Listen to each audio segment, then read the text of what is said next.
Okay, so hari ini kita akan bincang mengenai lifestyle medicine atau perubatan gaya hidup. Okay, so I akan share saya punya slide. Tapi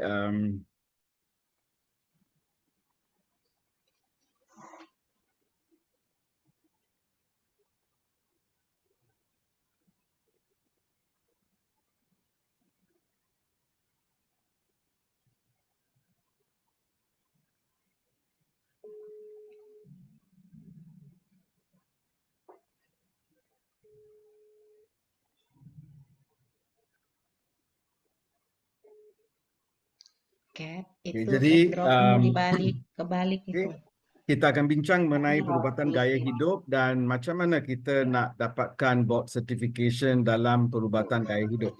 Tapi acara ini saya akan bincang dalam bahasa Inggeris, okay?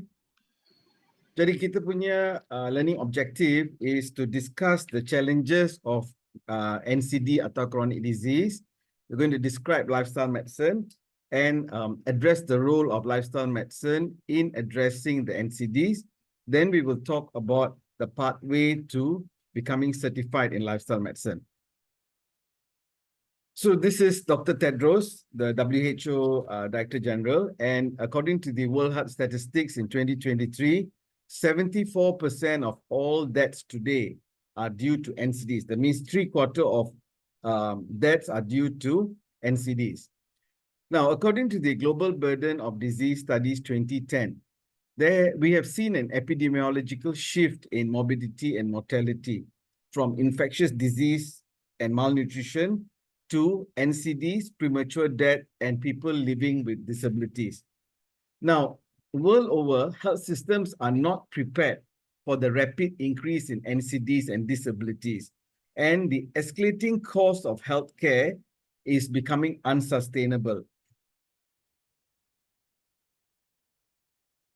Now, we term the NCDs as the tsunami of the 21st century. And according to the World Economic Forum, NCDs is expected to cost the world about US 47 trillion if you take the period between 2010 and 2030, which means every year we spend about US 2 trillion a year dealing with NCDs. Now, if we look at the global statistics, every year 74% of all deaths are due to NCDs. And the four most common NCDs are cardiovascular disease, cancers, chronic respiratory disease, and diabetes. And what's very important to both Malaysia and Indonesia and all other ASEAN countries, except maybe for Singapore, is that 77% of all NCD deaths are in low and middle income countries. So except for Singapore, the rest of ASEAN countries, we are either in low or middle income countries. So which means 77% of all these deaths that we are talking about occur in our countries. So it's very important to us. And if we talk about premature deaths, what do we mean by premature death? Death before the age of 70. And 80% of premature deaths are due to the four common NCDs that I mentioned earlier. And again, we are the countries that are most affected by premature deaths. 86% of these premature deaths occur in low and middle income countries. So which means we are losing people at the prime of their lives. Okay, that means at the most productive years of their life, people are either are dying. All right. And every 2 seconds, bermaksud kita kira 1-2, okay, one person dah meninggal akibat daripada penyakit kronik. Okay, so NCDs pose a burden on not only health but social and economic development. So for growing countries like Malaysia, Indonesia, and other ASEAN countries, this impacts our growth because the NCDs pose a great burden, all right, not just on health. And of course, the high treatment costs also burdens families, society, and government. All right, it's not just treatment costs. What about the indirect economic loss of productivity due to absenteeism, or what we call presenteeism? That means people are at work, but they cannot work at full capacity, premature retirement, and premature deaths that I talked about just now. And world over, we are seeing that people are living longer. So we now have a challenge with aging. Maybe Indonesia, I was trying to look for some statistics. I don't think you all are currently an aging society yet. But in Malaysia, by 2030, we are expected to become an aging population. Now, what is the relevance of aging population with NCDs? Because as you age, the prevalence of NCDs and mortality associated with NCDs will increase. So if you are carrying already the burden of NCD, and then after that you have an aging population, which brings along NCDs with it, we are going to find that we are not going to be able to overcome these issues unless we find a new way of addressing them. Okay.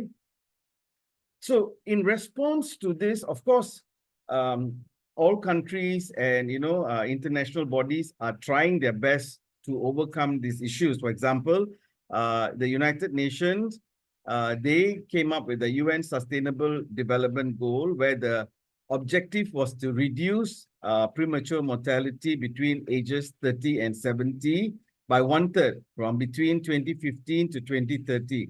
But unfortunately, according to the NCD Countdown 2030, which is a collaborative effort from WHO, NCD Alliance, Imperial College, and Lancet, that most countries have made little progress in achieving the SDG target 3.4 up to now. And we have 6 more years, right? So the issue is we are trying to deal with NCDs in the way that we have dealt with other diseases, but that method is not working right.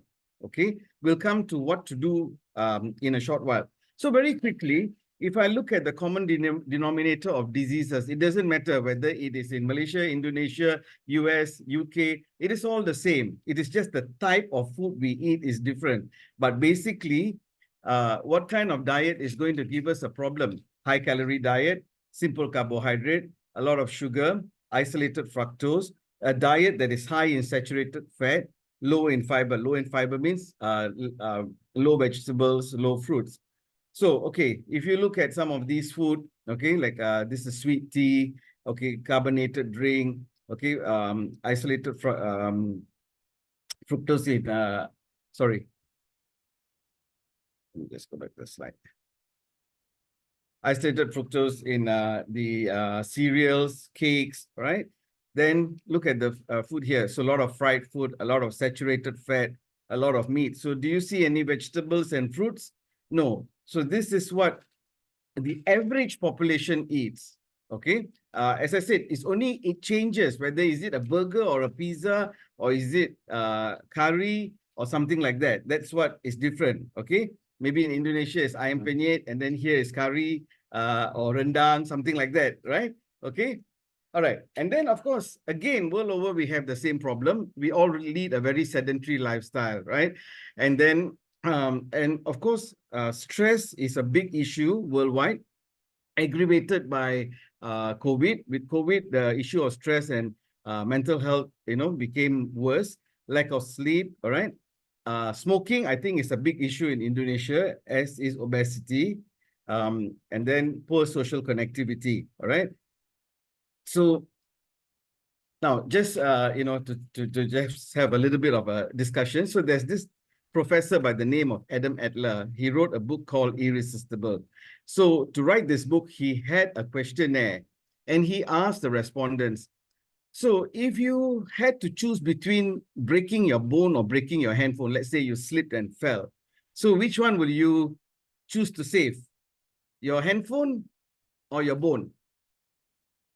Okay, so it was very interesting that 46% of the people said they don't mind having a fracture, they don't mind breaking their bone. So that means they don't mind being in hospital, let's say, and then after that they fix the fracture, they still got a handphone, right? So it's okay.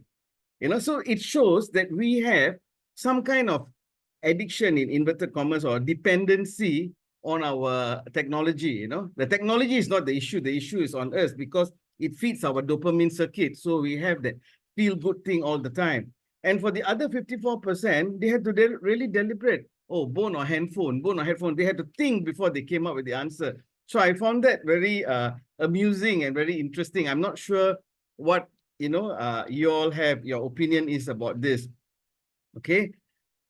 All right. Now, so we've talked about the issue, the impact of NCDs on our health, on our economy, and we've talked about the common denominator of chronic disease. But the thing is, 80% of lifestyle diseases, according to research, can be prevented, managed, or reversed. All right. Now, we know that if we look at the treatment triangle, all right, basically people get lifestyle issues because of their poor lifestyle. So if you want to address chronic diseases, you have to address lifestyle diseases as the base. It doesn't matter what option you use after that, whether is it allopathy, whether we are going to use functional medicine, whether you're going to use complementary medicine, but a person has to correct the imbalances in their lifestyle to optimize the other intervention that we are going to use, right? So lifestyle medicine, okay, is an evidence-based approach to prevent, manage, and reverse chronic diseases. And how do we do that? We replace unhealthy behavior patterns with positive behavior patterns. Now, the 6 core components of lifestyle medicine are a predominantly plant-based diet. So when I say predominantly plant-based diet, it does not mean that somebody becomes vegetarian. It means you have to eat the adequate amount of fruits and vegetables. For example, if I talk about Malaysia, we have this statistic, which we say the National Health and Mobility Survey. So the 2019 statistics show that 95% of Malaysians don't eat the recommended 5 portion of fruit and vegetables. And this is adults. We don't have to talk about children then. Usually it's the children who have a problem eating the fruit and vegetable. Adults should be eating, right? So basically, all countries have the My Plate recommendation, which is, half of your plate should be fruit and vegetables, then quarter of your plate should be whole grains, and quarter of your plate, you can have your chicken or fish, or, of course, you want to reduce the saturated fat, but you must include some plant-based protein. Then physical activity, 150 minutes a week, managing your stress, restorative sleep, adequate social connectivity. Social connectivity means connecting with human beings, not with technology. Just being on social media is not being connected. Studies show that people who use the most amount of social media are in the highest quartile for depression issues. And when we talk about substance abuse here, we are focusing on smoking and alcohol. So avoidance of smoking and alcohol in moderation. So lifestyle medicine offers an innovative approach to patient care, all right? So it explores a different approach. So in allopathy, we are very prescriptive and we are very paternalistic. That means I tell you what to do and you do what I tell you to do. So we don't engage so much. I mean, the practice has evolved that way. So now in lifestyle medicine, just like in functional medicine, the doctor and the patient form a partnership. And what we aim to do is, because the question is, everybody knows you need to change your lifestyle. So why is it that we cannot get ahead of the game? Because we are not able to create the awareness.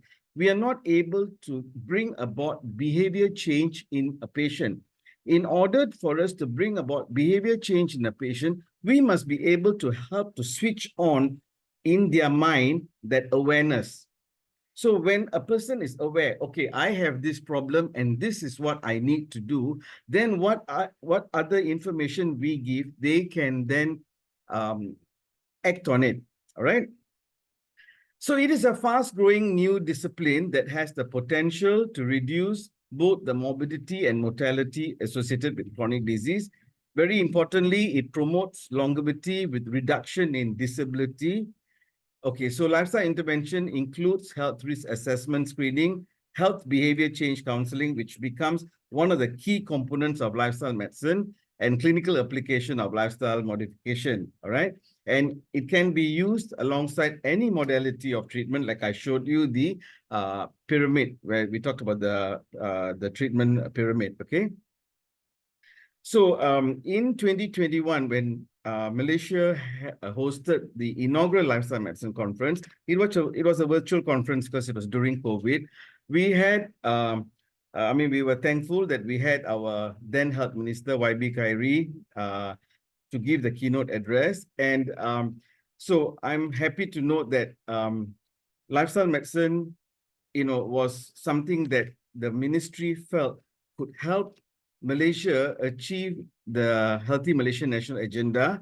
And so he noted that lifestyle medicine had a key supporting role to play and could very well be the foundation for healthcare in our quest to arrest chronic disease and to help the public remain healthy and free of chronic diseases.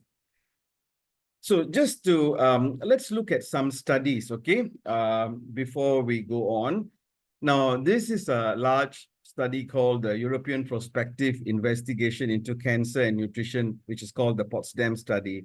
So they assessed the reduction in relative risk of developing heart disease, diabetes, and cancer. And they looked at 4 lifestyle factors: people who never smoked, who had a BMI lower than 30, physical activity, and adhering to a healthy diet. And they found that adhering to a healthy lifestyle lowered the risk of developing overall chronic disease by 78%. But if you break it down, diabetes by 93%, heart disease by 81%, and cancers by 36%. Now, this is another large study called the Adventist Health Study 2. Here, what they looked at was they compared different eating patterns and they looked at the prevalence of diabetes. And what did they find? So they looked at non-vegetarian, semi-vegetarian. Semi-vegetarian means sometimes vegetarian, sometimes you eat meat. Pesco-vegetarian is those who eat fish and vegetables only. Lacto-ovo is they eat, take dairy and eggs and vegetables. Vegan is no dairy, no eggs. And they found that those in the vegan group, which means they only ate vegetables with no dairy, had the lowest risk at 2.9, followed by the lacto-ovo at 3.2%. And then when you go up to the non-vegetarian, it is almost 2.5 times at 7.6% the prevalence. Now, though we are discussing this for statistical purposes, it is difficult for patients to maintain a vegan lifestyle, and I don't really advocate that in my practice, okay? But all you need to do is follow the My Plate recommendation. Basically, we are under eating our fruits and vegetables. So I just want to quantify that, okay? Now, this study, I'm not sure whether you all are familiar with it, called the Diabetes Prevention Program. This was a large multi-center trial. And here, what did they look at? They looked at progression of pre-diabetes to diabetes, and they compared lifestyle intervention with the traditional use of metformin. And the goals were a loss of 7% of body weight, 150 minutes of exercise, healthy eating following My Plate. Very importantly, they had a lifestyle coach with them. So the coach can be anyone who's trained. It's not that you need to be a coach, all right? It can be a diabetes educator. It can be maybe a nurse. It can even be a doctor. It depends on how it is curated. But basically, it is someone to help them on the journey. That's what the study showed. Someone to help them, handhold them, and motivate them. And they found that patients who were in the lifestyle intervention group reduced their risk of developing diabetes by 58%. And those on the metformin group reduced the risk of developing diabetes by 30%.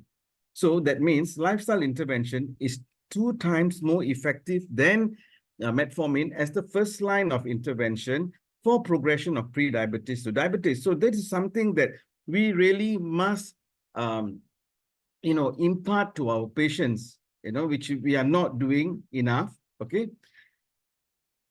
Now, this is another trial called the DIRECT trial done in the UK.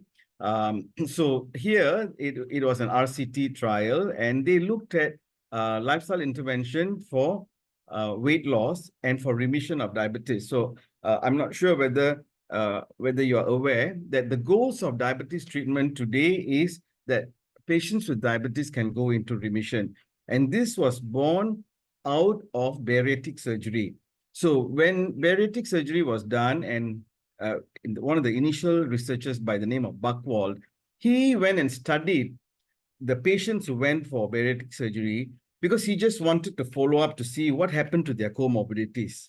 And he found that 80+% of those patients with diabetes, their diabetes completely resolved.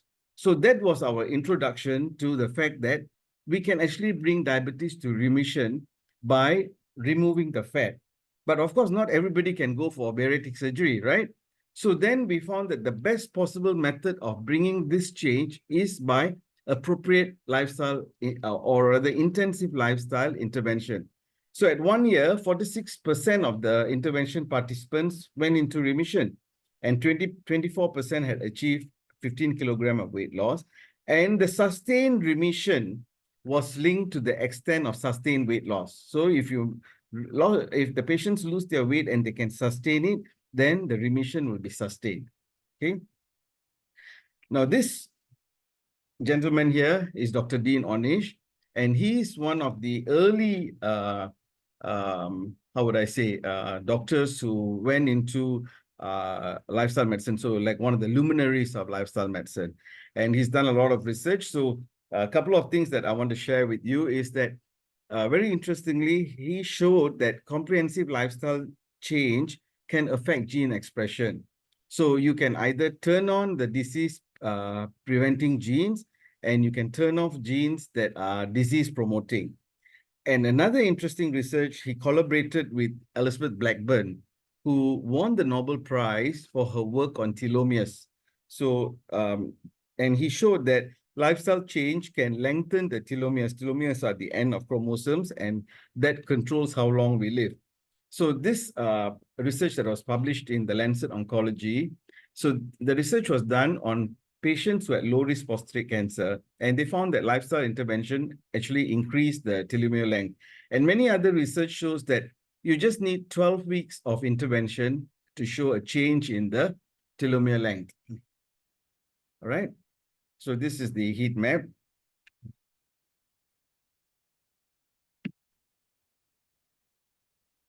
All right. Now, Dr. Caldwell Esselstyn, all right, he again is one of the early people who did work on lifestyle medicine, and he was able to show that after 33 months, artery that was stenosed could become patent. So you can see the artery on the left, which is before, and artery on the right. This was one of his early research. Okay, and other published research shows that those who adhered to a whole food plant-based diet, 99% avoided a major cardiac event, 93% had an improvement in angina, all right, as compared to non-adherent patients, okay, where 62% experienced an adverse event, okay.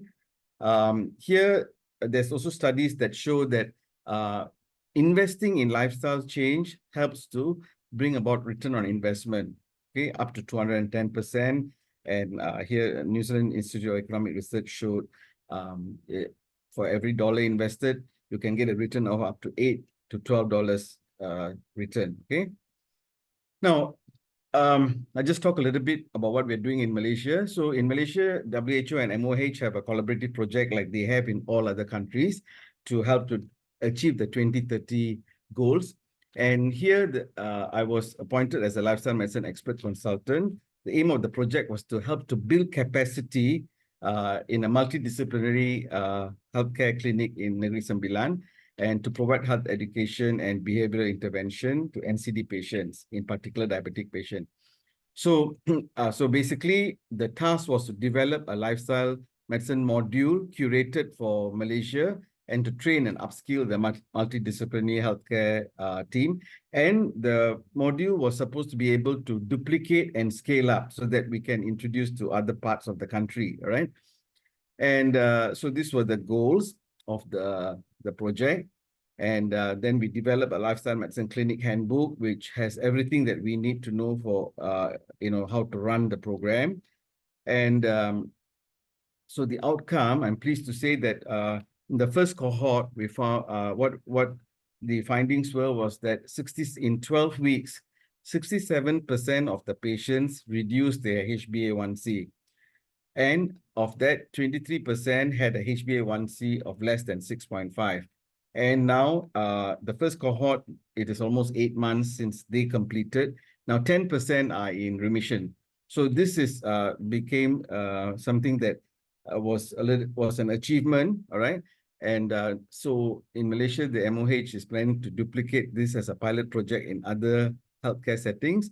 So this report is now on the WHO website, where they talk about the Malaysian initiative to combat type 2 diabetes. And we don't have time to play the YouTube, but if anybody's interested, this is the patient experience. So they are sharing, and it's also on the WHO website, so you can go and have a look. All right.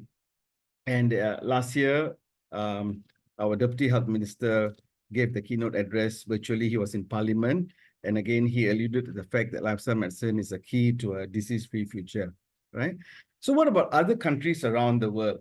So just to share, right, so that we know what people are doing. So Harvard Medical School has a lifestyle medicine institute. Many hospitals in the US, Australia, and Europe have lifestyle medicine centers. Universities are now beginning to incorporate modules on lifestyle medicine in the undergraduate curriculum. See, we all have had to learn after we graduated later, you know. So it is good if the new generation come out with a concept of what lifestyle medicine is as a module. And there are also universities that are beginning to have masters and postgraduate diplomas. And we also have board certification in lifestyle medicine by the International Board of Lifestyle Medicine. Okay. So Malaysia has been one of the centers that have hosted the board certification in lifestyle medicine from 2020. So this will be the 5th year that we'll be hosting the exam. And this year's exam is on the 23rd of November. Now, let's look at who's getting certified. So around the world, all the stars that you see are the exam centers around the world. So for example, in Asia, Southeast Asia, Malaysia, Philippines, and then other parts of Asia is like India, Sri Lanka, Korea, then Middle East, Australia, of course, US, South America, Europe, all right? And till today, we have almost, these are global diplomats outside US, and this is US diplomats. So if you combine from 2017, we have now about 8,000 doctors who are board certified in lifestyle medicine, and about 3,000 professionals. Professionals are non-doctors. So they are people who have an allied healthcare master's or a PhD degree, and they will do the professional exam, okay?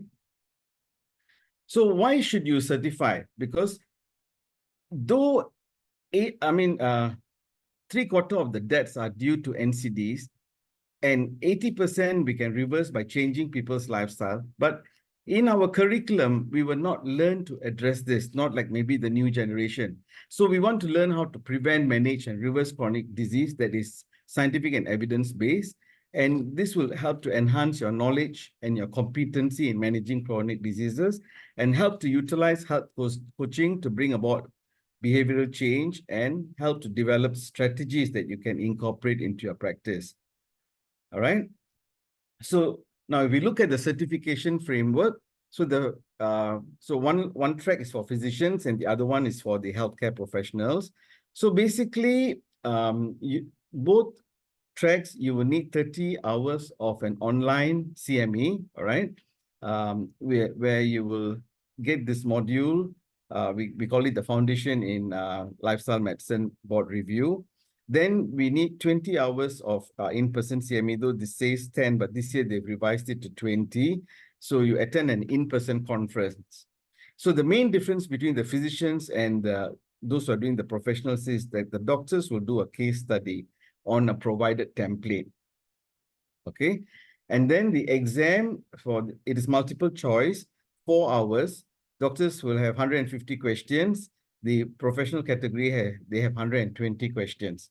And doctors will have certified lifestyle medicine physician certificate, and the professionals will have certified lifestyle medicine professional certificate. Okay. So how do you get certified? So you can register for the exam on the MSLM's website. Then you enroll in the board review course. So this is the board review course, Foundations in Lifestyle Medicine board review course.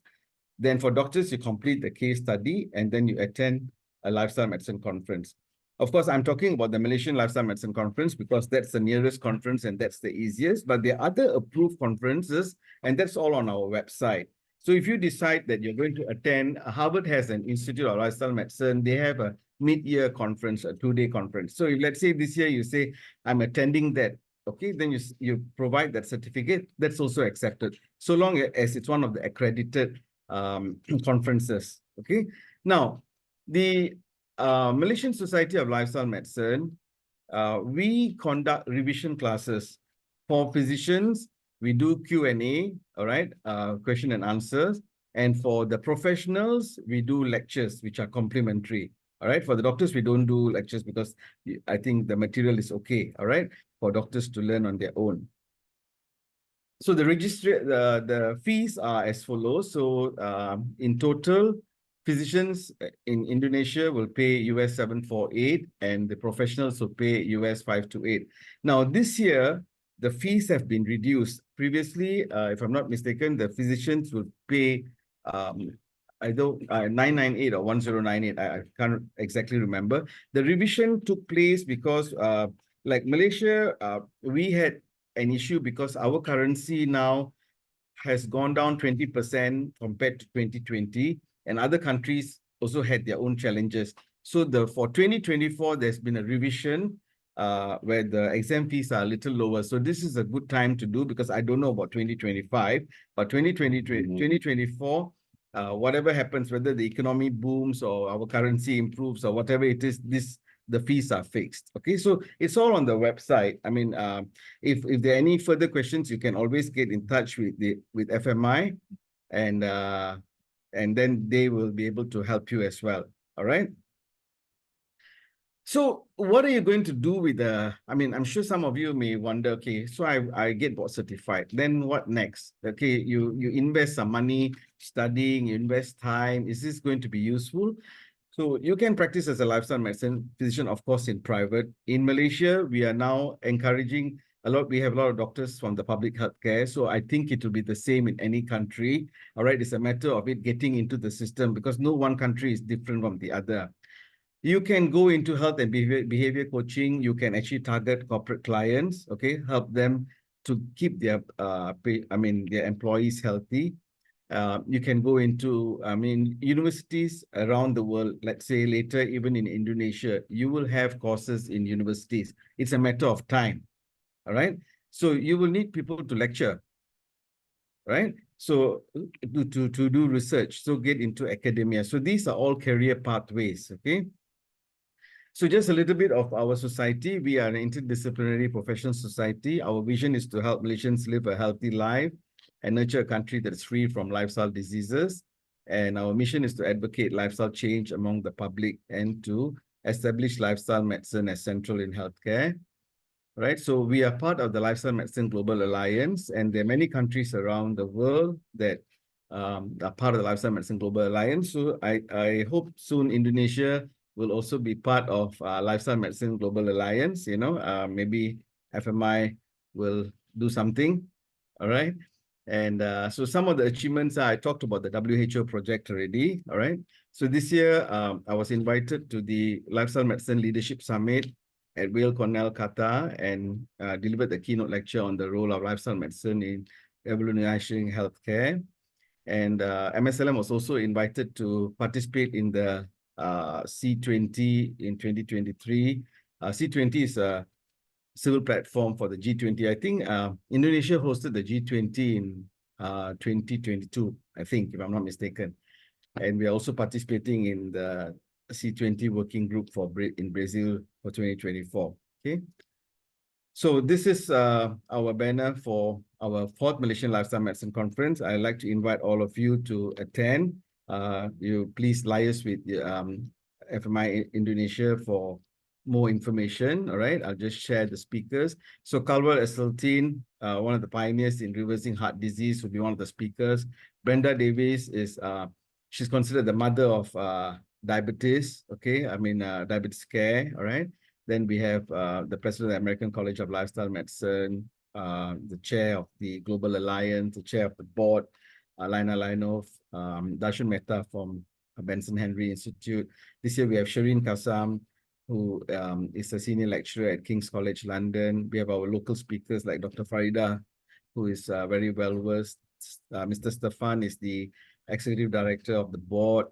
Dr. Fadzila is a professor from UM. Dr. Michelle is from Philippines. She's president of the Philippines College of Lifestyle Medicine. So this will be some of our speakers at our conference this year. So, ladies and gentlemen, okay, I think my time is almost up. So lifestyle medicine has the potential to reduce morbidity and mortality associated with NCDs, and it can help promote longevity. It can help us to revitalize our healthcare, all right? By addressing the NCDs, it helps to reduce healthcare costs, eases pressure on an overburdened healthcare system, and improves provider well-being and helps to usher a new dawn for all.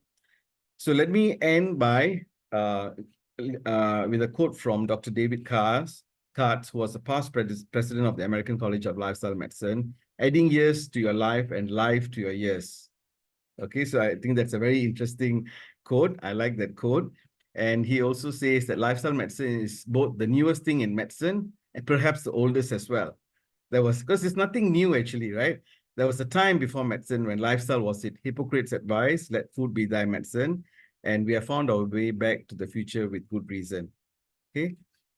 So thank you and wishing all of you Selamat Hari Raya and Happy Easter. Hope to see you all again soon. Thank you. Thank you, Dr. Siva, for your insightful webinar today. So I will resume all the in Indonesia ya, Dok. Oke, jadi teman-teman, seperti yang tadi Dr. Siva bilang ya, FMI sudah bekerja sama dengan Malaysian Society of Lifestyle Medicine. Jadi kita akan mengadakan, kalau teman-teman ada yang berminat untuk mendalami tentang lifestyle medicine ya, karena ini dibuka untuk physician, untuk dokter, dan juga untuk health professionals ya. Jadi para awam yang ingin ikut juga bisa, nanti bisa menghubungi kami di sini untuk mendaftar secara kolektif untuk ikut di lifestyle medicine. Tapi bedanya adalah nanti pada saat ujian, kalau para dokter itu akan dapat studi kasus, kalau yang di lifestyle yang health professionals tidak dapat studi kasus ya. So, seperti yang tadi Dokter Siva bilang, ternyata lifestyle medicine ini banyak banget ya, sampai bisa merubah telomere length ya. Itu artinya kita longevity-nya jauh lebih bagus ya. Karena kalau kita lihat tadi di piramida yang Dokter Siva tampilkan, lifestyle medicine itu ternyata sebagai basicnya ya, yang di bawah ya. Jadi pada saat kita sudah memperbaiki lifestyle medicine, bahkan studi kasus yang disampaikan Dokter Siva juga, diabetes bisa remisi loh, hanya dengan lifestyle medicine. Wah, keren banget ya. Dan juga ternyata secara genetik juga ya, epigenetik itu bisa dirubah pada saat kita sudah menerapkan lifestyle medicine. Jadi boleh dikatakan lifestyle medicine ini adalah sebagai fondasi ya. Saya ngerti sekarang kenapa Dokter Ji juga sangat tertarik nih dengan lifestyle medicine ya. Oke, mungkin dari Dokter Ji atau Dokter Widya ada yang mau ditanyakan kepada Dokter Siva? Silakan. Rasanya tidak, Dok. Sudah cukup jelas. It's very clear, Dr. Siva. Thank you for your presentation, Thank you, Dr. Gi. for sharing. Oke, Dokter Widya. May I ask Dr. Siva, how long the course before join the exam? Okay, so the course is a self-paced learning course. So it is in total is 30 hours. All right, so it depends on how fast. So basically, if you take maybe, I think 3 months, you should be able to complete the module. So the course consists of an online book. They'll also send you a physical book as well. And then they have online video lectures. So when you finish one module, then there is like a small exam that you take, but it's not like pass, fail. If you didn't pass, then you can't get it. So it's like if you didn't get the 80%, then you need to redo it till you get 80%. So it is just to make sure that you have adequate knowledge. Okay. So then, Okay. yeah. Yeah. Okay. Okay. Oke, ini ada pertanyaan dari Flor ya, dari Ibu Ulfatun Nisa ya. Beliau menanyakan gimana cara daftarnya. Nah, daftarnya tinggal kita hubungin saja ke admin FMI ya. Ini apakah online semua, Dok, ataukah kita datang? Kalau tadi Dokter Siva bilang self learning ya, Dok, berarti all the material we will see by the online, right? Yes. Yes. All online, and even when we have our revision class is also online because then we can include, let's say, participants from Indonesia or even Malaysia. We have people from outside KL as well. So the revision, everything is online except for the conference. Then we have hybrid. Mhm. So we have physical and online. But so if you're doing the exam, then you will probably come and do the physical conference because you're going to do the exam the day after the conference. Oh, I see. Exam conference is 21 and 22 of November, and exam is on the 23rd. Okay, so all the learning material we see by online, but we Yes. have to attend the conference sometimes in November, right? And Yes. do the exam after the conference. Yes, that's right. Yes. So Okay. I think there's a question here. So the learning material right now is in English, and also the exam is in English because for Malaysia we don't have a translated version because English is okay for us. Now some countries like Korea and then like some of the Spanish-speaking countries have the module translated into Spanish as well as into Korean.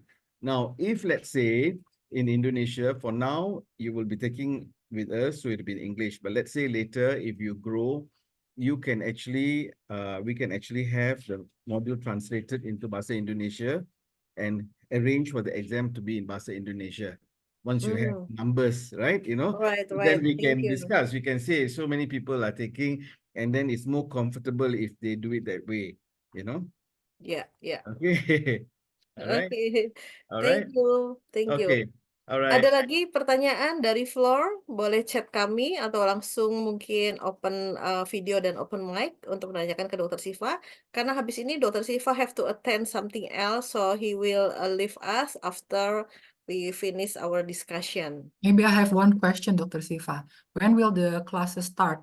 Is it already started, or when will it start for the Okay. physicians and All the right. For the physicians, we'll start our Q&A revision only in September.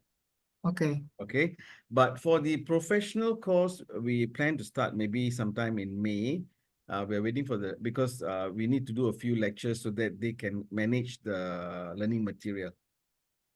Okay. Okay, thank you, Dr. Alright. Siva. So, baik, jadi teman-teman yang berminat ya, silakan menghubungi kami. Nanti kami akan mendaftarkan secara kolektif dan juga kita akan kasih tahu apa aja ya learning materialnya dan juga bagaimana cara mengikuti ujiannya. Anything else from the floor for Dr. Siva? Kalau sudah tidak ada lagi, so thank you Dr. Siva for your attending and your explanation here. All the best for you and see you sometimes in our webinar. Thank you, Dok. Masih nyambung nih ngomongin puasa ya, Dok. Kenapa sih puasa tuh masuk ke dalam lifestyle? Apa yang mendasari dan apa aja manfaatnya, Dok? Terima kasih, Dr. Catherine.